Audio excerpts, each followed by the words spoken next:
Gold का market दुनिया में हिंदुस्तान है, गोल्ड ट्रेडिंग उधर है। इंडिया से ताल्लुकात आप हमेशा रखो, मगर बराबरी की बुनियाद पर।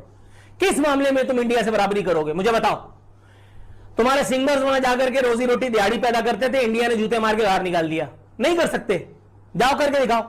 कि इंडिया ने अपना 100 ton gold, 100 ton gold UK से वापस लाने का फैसला कर लिया है। ब्रिटेन से 100 टन से भी ज्यादा सोना वापस भारत लाकर एक बड़ा कदम उठा दिया है। ये 1991 के बाद की सबसे बड़ी वापसी है। बन गया है और मसला ये है कि अब पाकिस्तान तो बात करना चाह रहा है, लेकिन भारत उस तरह लिफ्ट कराने को तैयार नहीं है। भारत उस तरह लिफ्ट कराने को तैयार नहीं है और ये चीज़ जो है वो हमारे लिए है, और कोई मुल्क भी नहीं है जो हमें उस तरह मेन स्ट्रीम करे। Open door for money laundering.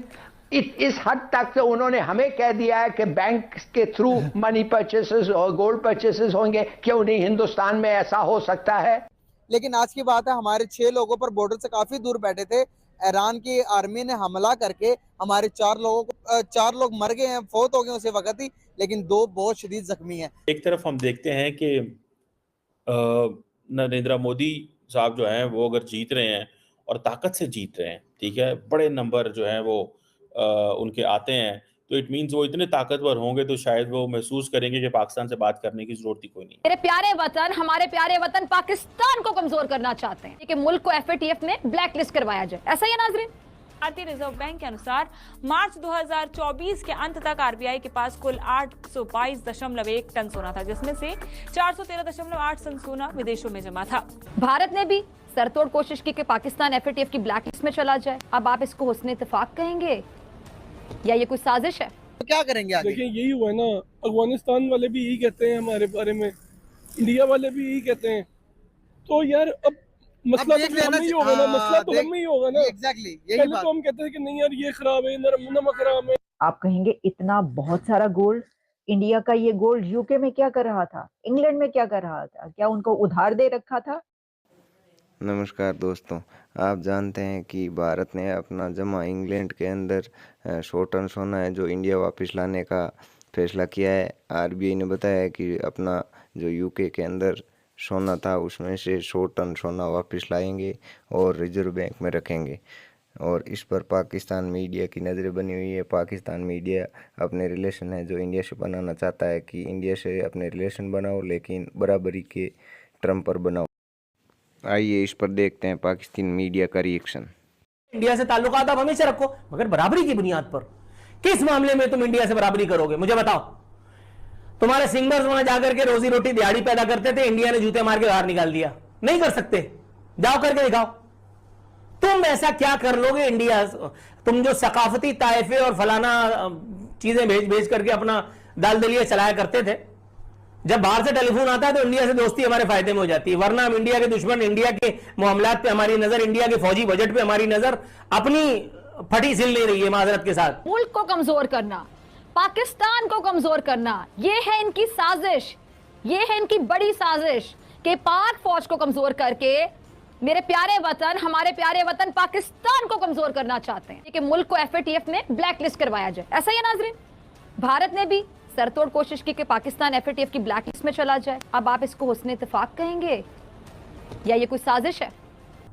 Atom bomb बना करके कौम और फिर उस एटम बम की हिफाजत करने में लगी हुई है, और कौम भी वो कि साली जो कौम भी नहीं है, जो गधों का एक रेवड़ है, कोई इधर जा रहा और कोई। एक तरफ हम देखते हैं कि नरेंद्र मोदी साहब जो हैं वो अगर जीत रहे हैं और ताकत से जीत रहे हैं, ठीक है, बड़े नंबर जो हैं वो उनके आते हैं, तो इट मीन्स वो इतने ताकतवर होंगे तो शायद वो महसूस करेंगे कि पाकिस्तान से बात करने की ज़रूरत ही कोई नहीं है। ये एक पॉइंट है।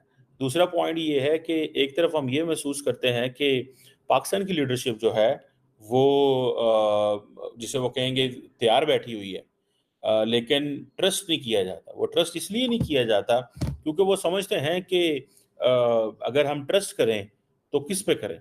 क्या फ़ौज से बात करेंगे, सियासतदानों से बात करेंगे? अगर सियासतदानों से बात करेंगे उनकी कितनी क्रेडिबिलिटी है, और फ़ौज से इंडियंस कहते हैं कि हमने बात नहीं करनी क्योंकि हमारा जो तौर तरीका है, हमारा जो निज़ाम है वो ऐसा है कि बात की नहीं जा सकती फ़ौज के साथ। ये इंडिया अलाउ नहीं करता। बाकी ममालिक तो ऐसे हैं, बहुत सारे वेस्टर्न ममालिक जो ये समझते हैं कि बात की जानी चाहिए फौज के साथ, और वो उन्होंने अपने राब्ते रखे हुए हैं, वो security matters, strategic matters, political matters के ऊपर फौज के साथ करते हैं। और अब तो इस तरह की भी बातें हैं कि ऐसे होता है कि जो लीडरशिप बाहर से आती है, फॉरेन मिनिस्टर्स बाहर से आते हैं, तो वो आते ही सीधा जीएचक्यू चले जाते हैं, वो वहाँ पे जाके बात करते हैं, क्योंकि इस वक्त आर्मी चीफ जो है वो नॉर्मली फॉरेन मिनिस्टर्स को रिसीव करते हैं, और जो सिक्योरिटी और पॉलिटिकल लैंडस्केप पे डायलॉग है, एंड पर्टिकुलरली क्योंकि फ़ौज आजकल पाकिस्तान में इकॉनमी में भी बड़ी बात कर रही है, और SIFC जैसे जो प्लेटफॉर्म है उसकी significance over the period of time बढ़ गई है। तो ये चीज़ें जो हैं वो हमें बताती हैं कि एक तरफ हमारा SIFC की अहमियत बढ़ चुकी हुई है, और हम ये समझते हैं कि जो SIFC है वो हमें एक बड़े पैमाने पे शायद इन्वेस्टमेंट लेके आ सके, और अगर वो इन्वेस्टमेंट लेके आती है और कारोबार होता है तो फिर शायद पैसा आता है। तो इसीलिए आर्मी चीफ जो हैं वो जैसे वो कहेंगे ना कि मिलते हैं इंटरनेशनल पार्टनर से, और वो जो मिलना है इंटरनेशनल पार्टनर से, वो इसीलिए बेसिकली उनको कन्विंस करना है कि आप पैसा लगाएं यहाँ पे, आपको हम गारंटी करते हैं।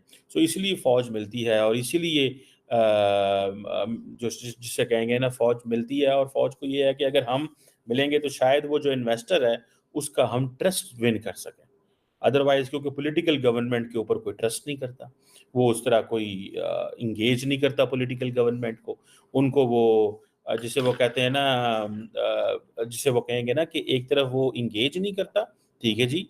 दूसरी तरफ ये है कि आप अगर देखें तो जो सारे का सारा जो हमारा पॉलिटिकल अपरेटस है वो तो विदर्ड है, सियासतदान एक दूसरे से बात नहीं करते। अगर इन्वेस्टमेंट चीन लेके आता है, नवाज शरीफ के दौर में तो इमरान खान जो है उसको ख़राब कर देता है। सो ये चीज़ें जो हैं that tells us the story कि भाई इसीलिए फ़ौज को मेन कि इंडिया ने अपना 100 ton gold, 100 ton gold UK से वापस लाने का फैसला कर लिया है। आप कहेंगे इतना बहुत सारा गोल्ड, इंडिया का ये गोल्ड यूके में क्या कर रहा था, इंग्लैंड में क्या कर रहा था, क्या उनको उधार दे रखा था या क्या था? तो ये तमाम डिटेल्स आपके सामने रखते हैं।